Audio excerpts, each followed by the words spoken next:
Hello case, வாங்க இன்றைக்கி evening vlog பார்க்கலாமா. இன்றைக்கி ஈவினிங் வந்து ரொம்பவே பீஸ்ஃபுல்லாக ஸ்டார்ட் ஆகிடுச்சு. ஸோ ஃப்ரெஷ்ஷாக குளிச்சு முடிச்சுட்டு வந்து இன்றைக்கி பெருசாக ஸ்கின் கேர்லாம் ஒன்றும் பண்ணாங்க. ஜஸ்ட் லிப் பாமும் போட்டு வச்சுட்டு தலையை மட்டும் அப்படியே சீவியாச்சு.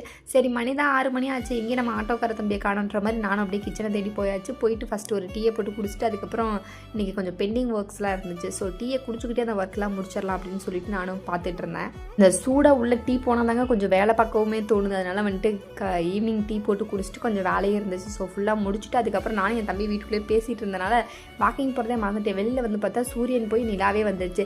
சரி, என்னன்னாலும் பரவாயில்ல, வாக்கிங் போகிறத விடக்கூடாதுன்னு சொல்லிட்டு நானும் ஒரு 10 நிமிஷம் 20 நிமிஷத்துக்கிட்ட வாக்கிங்லாம் போய் முடிச்சுட்டு அதுக்கப்புறம் நைட் வந்துட்டு டின்னர் பண்ணலான்னு சொல்லி வந்தாச்சு. இன்றைக்கி டின்னர் என்னென்னு சொல்லி பார்த்தீங்கன்னா தோசையும் இந்த தக்காளி சட்னி தான். அந்த தக்காளி சட்னியே கார சட்னியான்னு சொல்லி எனக்கு தெரிலங்க.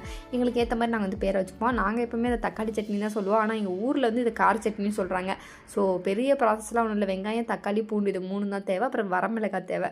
இந்த சட்னி பண்ணுறது ஒன்றும் பெரிய ப்ராசஸ்லாம் இல்லைங்க. நமக்கு சிம்பிளாக ஏதாவது செஞ்சு சாப்பிட்ணுன்னா டேஸ்ட்டாக இருக்குன்னா கண்டிப்பாக அந்த சட்னி வந்து செய்யலாம். கட் பண்ணி வச்சுருக்க எல்லாத்தையும் போட்டு வதக்கணும்னா சட்னி வந்து ரெடி ஆயிடும். அதாவது ஆயில் ஊற்றிட்டு கடுகு போட்டு நம்ம கட் பண்ணி வச்சுருக்க வெங்காயம், பூண்டு, அதுக்கப்புறம் வரமிளகாய், தக்காளி எல்லாத்தையும் போட்டு வதக்கிட்டு கொஞ்சமாக சால்ட்டு போட்டு வதக்கிட்டு நல்லா வதங்கினதுக்கு அப்புறமா அரைச்சி எடுத்திங்கன்னா சூப்பரான சட்னி வந்து ரெடி ஆயிரும். அப்புறம் இது கூடவே தோசைக்கெலாம் வந்துட்டு இது செம்ம காம்பினேஷனாக இருக்கும். ஸோ எனக்கு ரொம்ப ரொம்ப பிடிக்கும். நாங்கள் தோசைனா மோஸ்ட்லி இந்த மாதிரி சட்னி தான் வச்சுக்கிறது.